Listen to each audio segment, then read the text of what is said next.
മനുഷ്യ മനസാക്ഷിയെ നടുക്കിയ ഡോക്ടർ വന്ദനാദാസ് കൊലപാതകത്തിന് ഇന്ന് ഒരാണ്ട് തികയുന്നു. കൊട്ടാരക്കര താലൂക്ക് ആശുപത്രിയിൽ ഹൗസ് സർജനായിരുന്ന ഡോക്ടർ വന്ദനാദാസിനെ ചികിത്സയ്ക്കെത്തിയ ആളാണ് കുത്തിക്കൊലപ്പെടുത്തിയത്.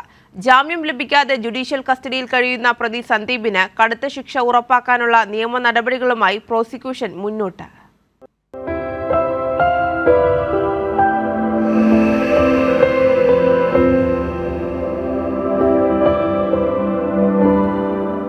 കോട്ടയം കടുത്തുരുത്തി മുട്ടുച്ചിറ സ്വദേശിനി ഡോക്ടർ വന്ദനാദാസിനെ 2023 മെയ് 10 പുലർച്ചെ 4:30 ചികിത്സയ്ക്കെത്തിയ കുടവട്ടൂർ ചെറുകരക്കോണം ശ്രീനിലയത്തിൽ ജി സന്ദീപ് കുത്തിക്കൊല്ലുകയായിരുന്നു. സമാനതകളില്ലാത്ത കൊലപാതകം, ഒരിക്കലും ആവർത്തിക്കാൻ പാടില്ലാത്ത കുറ്റകൃത്യം എന്ന നിലയിൽ കണ്ടായിരുന്നു തുടർന്നുള്ള സർക്കാർ നടപടികൾ. കേസിന്റെ അന്വേഷണത്തിനായി പ്രത്യേക സംഘം രൂപീകരിച്ചു. സംസ്ഥാന സർക്കാർ വന്ദനയ്ക്ക് നീതി കിട്ടാൻ കുടുംബത്തോടൊപ്പമുണ്ട്. ഇനിയും അത് തുടരുമെന്ന് മന്ത്രി KN ബാലഗോപാൽ കൈരളി ന്യൂസിനോട് പറഞ്ഞു.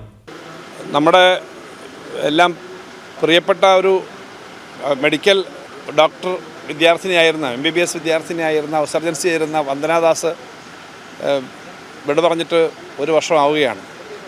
കേരളത്തിലെ മുഴുവൻ ആളുകൾക്കും വേദന ഉണ്ടാക്കുന്ന ഒരു വേർപാടായിരുന്നു അത്.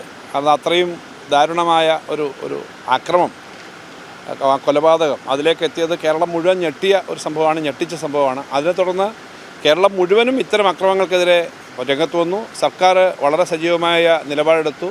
ഇത്തരം അക്രമികൾക്കെതിരെയുള്ള നിയമം ശക്തമായി നടപ്പിലാക്കാൻ വേണ്ടി തീരുമാനിച്ചു. കൊട്ടാരക്കര ഹോസ്പിറ്റൽ ഉൾപ്പെടെ മറ്റ് ഹോസ്പിറ്റലുകളിൽ ഇതിനാവശ്യമായിട്ടുള്ള പുതിയ നിയമനിർമ്മാണത്തിൻ്റെ ഭാഗമായി ഉണ്ടായ സെക്യൂരിറ്റി സംവിധാനം കാര്യങ്ങളൊക്കെ കൊണ്ടുവന്നിട്ടുണ്ട്.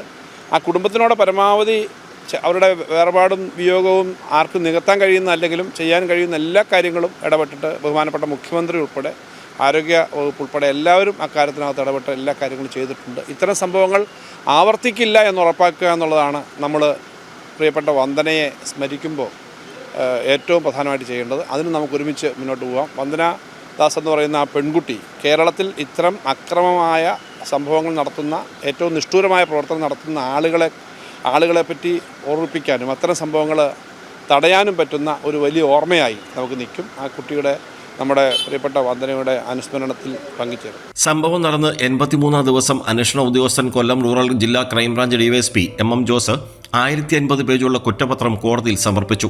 കുറ്റപത്രത്തിൽ 136 സാക്ഷികൾ, 110 തൊണ്ടി മുതൽ ഹാജരാക്കി. 200 രേഖകളും കുറ്റപത്രത്തിനൊപ്പം സമർപ്പിച്ചു. വന്ദനയുടെ കുടുംബത്തിന് സർക്കാർ നഷ്ടപരിഹാരവും പ്രഖ്യാപിച്ചു.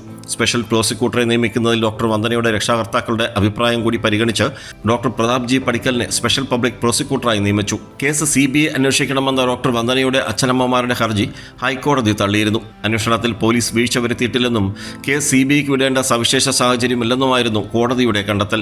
പ്രതി സുപ്രീം കോടതിയിൽ ജാമ്യാപേക്ഷ നൽകിയാലും എതിർക്കുമെന്നും വിടുതൽ ഹർജിക്കെതിരെ ശക്തമായി നിലകൊള്ളുമെന്നും special public prosecutor Pratap G Padikkal വ്യക്തമാക്കി. രാജ്കുമാർ, കൈരളി ന്യൂസ്, കൊല്ലം.